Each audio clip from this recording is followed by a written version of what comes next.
The engine of my Peterbilt growled low as I guided it down Highway 50, the loneliest road in America. It was close to 2 a.m., and the world outside my windshield was an endless black void, punctuated only by the dim glow of my headlights carving a path through the desolation. I'd been running loads cross-country for over a decade, so I'd seen my fair share of odd things. Hitchhikers who disappeared before I got close, weird shadows slinking along the road, truck stops where people's eyes lingered too long. But nothing compared to that night. The radio crackled with static as I fiddled with the dials, trying to drown out the oppressive silence. That's when I noticed it, something moving in the periphery of my vision, just beyond the reach of the headlights. Coyote, I thought at first, or maybe a deer, but then it darted across the road, and I caught a better look. It was too big for a coyote and moved too fluidly to be a deer. My stomach tightened as I gripped the wheel, trying to focus on the road ahead. Miles ticked by. I should have been tired, but my adrenaline had kicked in, keeping my senses sharp. Then I saw it again. A dark shape, taller this time, almost humanoid, pacing my truck from the edge of the forest that hugged the highway. Must be my imagination, I muttered to myself, trying to shake the unease. But deep down, I knew better. This wasn't the first time I'd heard stories about strange figures out here. Other truckers whispered about them on CB radio, the shadow walkers, they called them. I didn't believe in that stuff, at least not until then. I tightened my grip on the wheel, my palms slick with sweat. My high beams cut into the dark, illuminating the asphalt ahead. But the edge of the forest remained an impenetrable wall of black. I glanced in the side mirror, and that's when my heart stopped. It was running alongside my rig. At first, I thought it was a trick of the light, maybe the movement of the trees or the angle of the moon. But no, this was real. Something tall and impossibly thin, keeping pace with me at 65 miles an hour. Its limbs were elongated, joints bending in unnatural ways, and its skin had a sickly, pale sheen that glowed faintly under the moonlight. I snapped my eyes back to the road. I wasn't about to let myself get pulled into some hallucination. The guys at the truck stops always said you shouldn't look too long at these things. Acknowledge 'em, and they'll make sure you never forget 'em, one old-timer told me. But how could I not look? I stole another glance at the mirror. It wasn't there anymore. A small part of me relaxed, but the rest of me knew that whatever it was hadn't just disappeared. The CB crackled, static filling the cab for a few seconds before a voice cut through. "Hey, you there? Eastbound Peterbilt?" I grabbed the mic. "Yeah, I'm here. Who's this?" "Name's Bobby. Westbound, heading toward Fallon. You on 50, right?" "Sure am," I replied, though my voice shook a little. "You see it?" Bobby asked, his tone dropping to a near whisper. My throat tightened. "See what?" "You know what. Tall thing, pale, runs fast. Been following me for the last 10 miles. Thought it might have switched over to you." My blood ran cold. I couldn't reply at first. I'd spent years dismissing those kinds of stories, but now it was happening. "Yeah," I finally said. "It's out there." "Don't stop," Bobby said quickly. "Doesn't matter what you see or hear, you keep moving. Don't even slow down for a second." "What happens if you stop?" I asked, already dreading the answer. Bobby hesitated, then said, "Let's just say the ones who stopped. We don't see 'em on the road no more." The radio went silent. I was alone again, my rig roaring down the empty highway, the shadows pressing in closer. Then the headlights flickered. The headlights flickered again, this time sputtering like they were struggling to stay on. My stomach churned as the cab momentarily plunged into darkness, leaving only the eerie glow of the dashboard. When the lights finally steadied, I let out a shaky breath. That's when I saw it. It was in the middle of the road. My heart jumped into my throat as I slammed on the brakes, the rig groaning in protest. The tires screamed against the asphalt, and the trailer rocked violently, threatening to jackknife. The headlights caught it full on now, tall, spindly, and wrong. Its limbs were unnaturally long, and its head tilted in a way that made my neck ache just looking at it. The thing's face, or what should have been its face, was a blank slate of pale skin, smooth and featureless. It didn't move.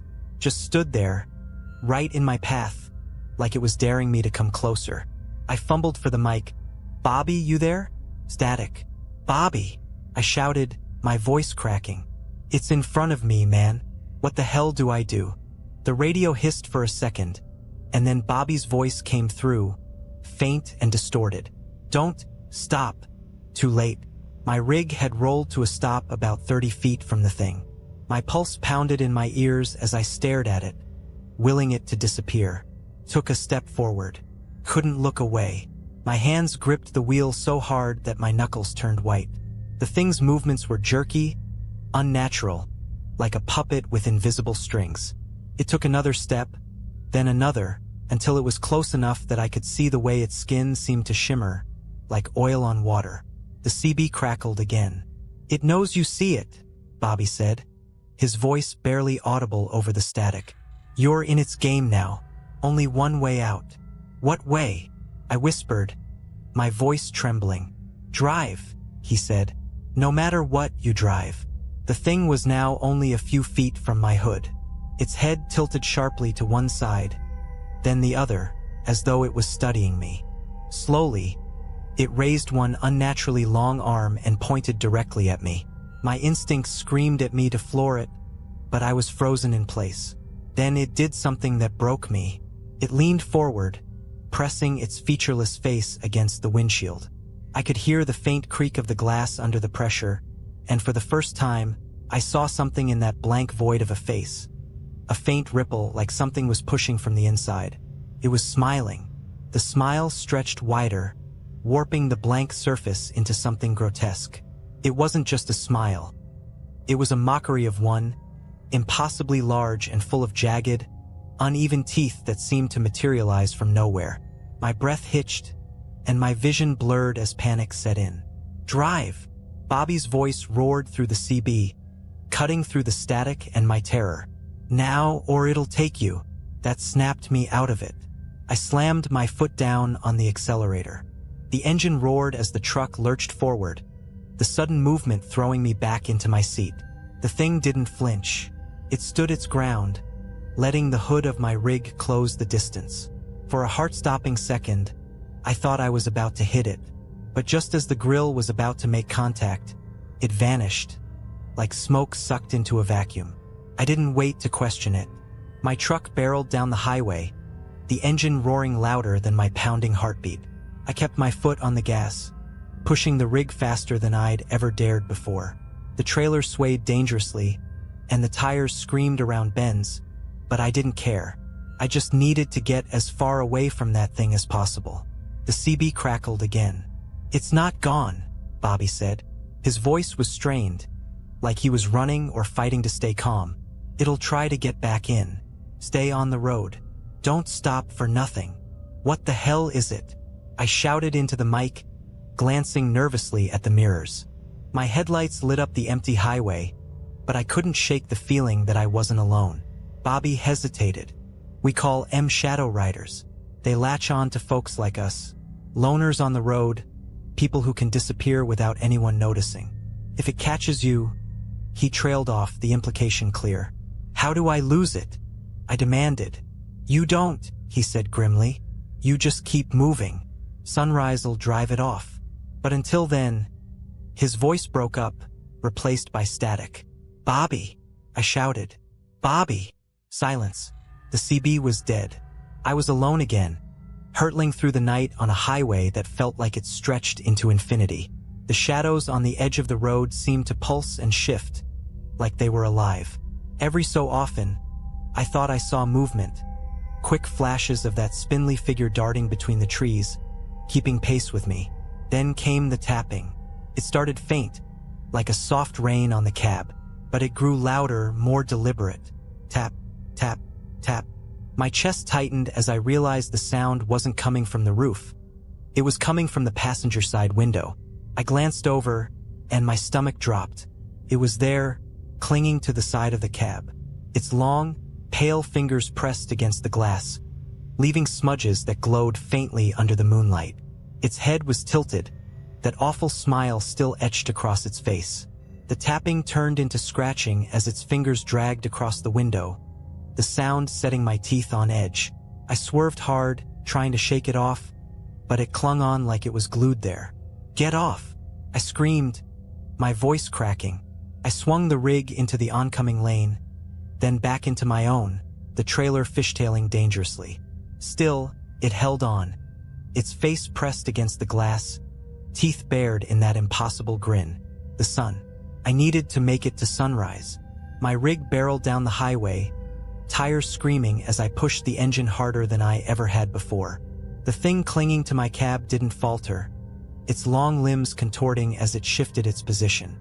Its face stayed pressed against the window, that grotesque smile widening with every mile.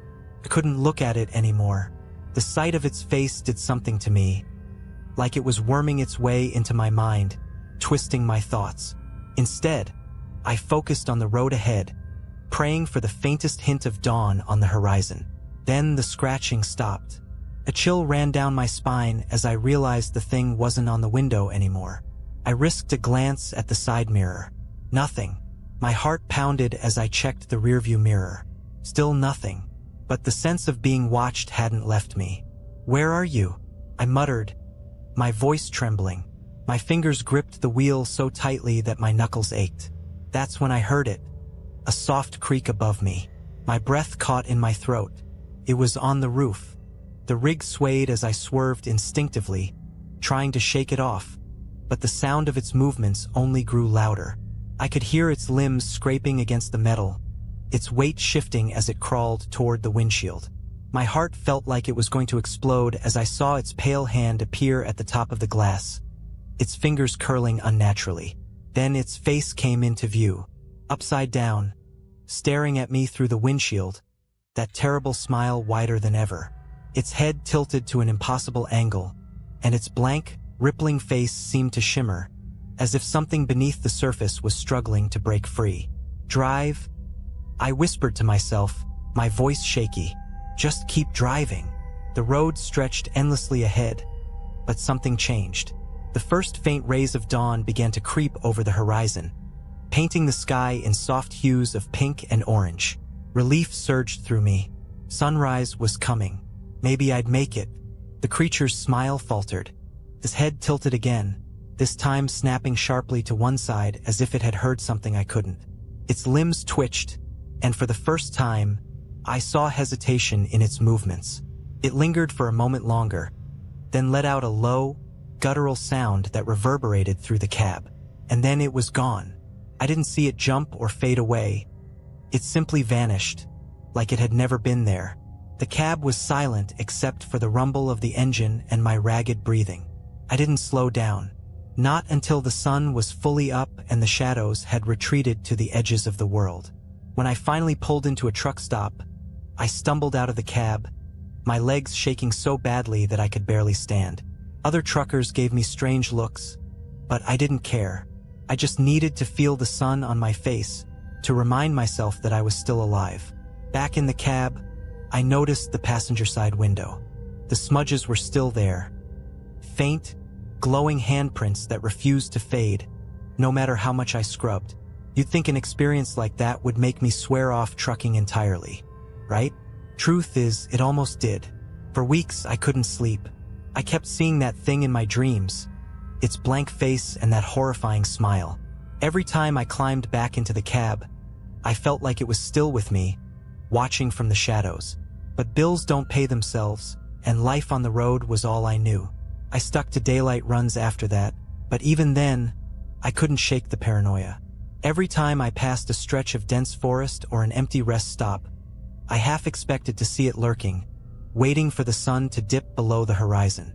And the handprints on the passenger side window, they never went away no matter how much I scrubbed or cleaned.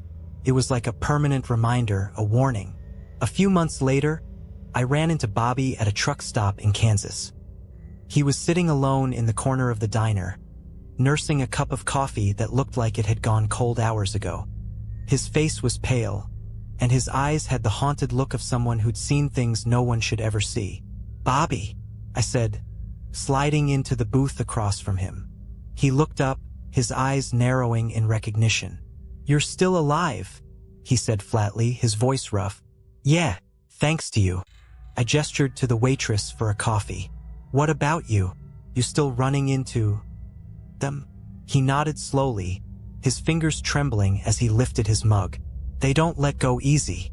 Once you've seen them, it's like you're marked. They know you now. The waitress brought my coffee, and I leaned in closer, lowering my voice. What are they, Bobby? What do they want? He let out a dry, humorless laugh. I've been running rigs for 30 years, and I've heard every theory you can imagine. Ghosts, demons, government experiments, aliens. Hell, maybe there's something older than all of that. All I know is they're drawn to the loners, the ones who won't be missed.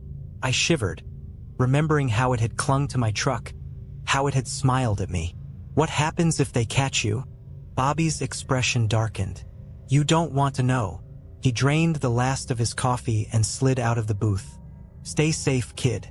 And whatever you do, don't stop. I watched him walk out, his shoulders slumped, like he was carrying the weight of the world. As I sat there, staring at the steaming cup in front of me, I realized he was right. I was marked.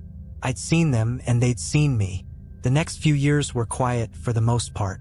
I stuck to busy routes, avoided the lonelier highways, and never drove at night. But deep down, I knew it was only a matter of time before I saw them again. And then one night I did. It was on a run through the Arizona desert. I'd taken a shortcut to shave a few hours off my trip, a decision I regretted almost instantly. The highway was dark and empty, the kind of silence that makes your skin crawl. The CB had been dead for hours, and even the static seemed unnerving. I was halfway through the stretch when the lights started to flicker again. My stomach dropped as the familiar tapping began on the passenger side window. I didn't dare look, but I knew it was there.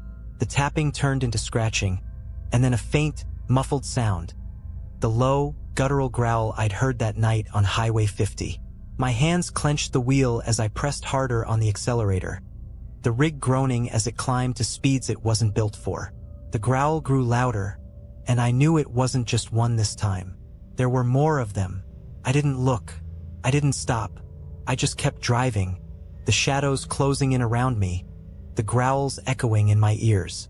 When the first rays of dawn broke over the horizon, the noises stopped. The air felt lighter, and the road ahead was clear. But I knew the truth. They were still out there, waiting. And so I keep driving. Daylight runs, crowded routes, no shortcuts. But no matter how far I go, I know I'll never really be free. Because once you've seen the shadow riders, they're always with you. Watching, waiting. Months passed, and I did everything I could to put distance between myself and that nightmare. I avoided the lonelier stretches of highway, stuck to well-lit truck stops, and kept my routes in broad daylight. But no matter how much I tried to convince myself I was safe, the truth lingered like a shadow at the edge of my thoughts. One evening, I found myself parked at a bustling truck stop outside Amarillo. The lot was full, engines idling as drivers settled in for the night. I wasn't planning on staying long, just enough time to grab some coffee and stretch my legs before hitting the road again.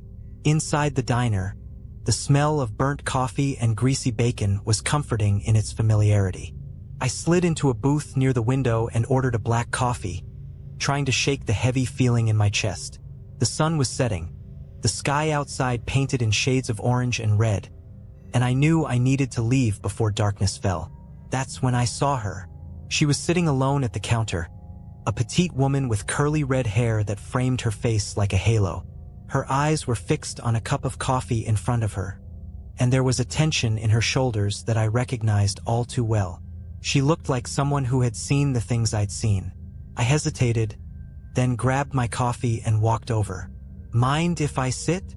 I asked, nodding to the empty stool beside her.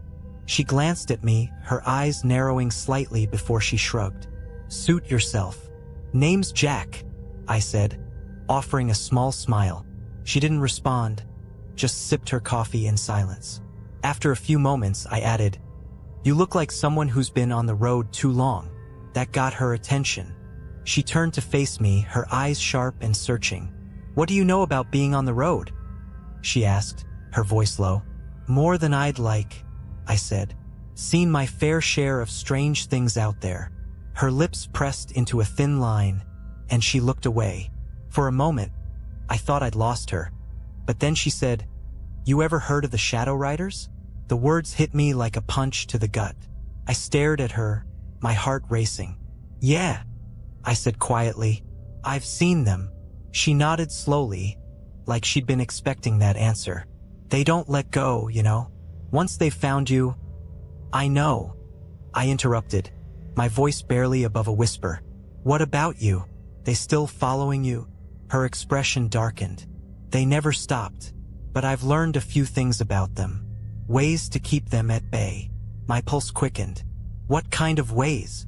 She glanced around, her eyes scanning the diner before leaning closer. "They thrive on fear," she said. "The more afraid you are, the stronger they get. You can't let them see it. You have to fight back." I frowned. "How do you fight something you can't even touch?"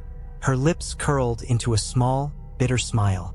"You'll see," she said cryptically. Then she stood, throwing a few bills on the counter. "Stay safe, Jack. And remember, don't give them what they want." Before I could ask her anything else, she was gone, disappearing into the crowd of drivers outside. That night, I hit the road again, her words echoing in my mind. I didn't know what she meant about fighting back, but a part of me hoped I'd never have to find out. But deep down, I knew the truth.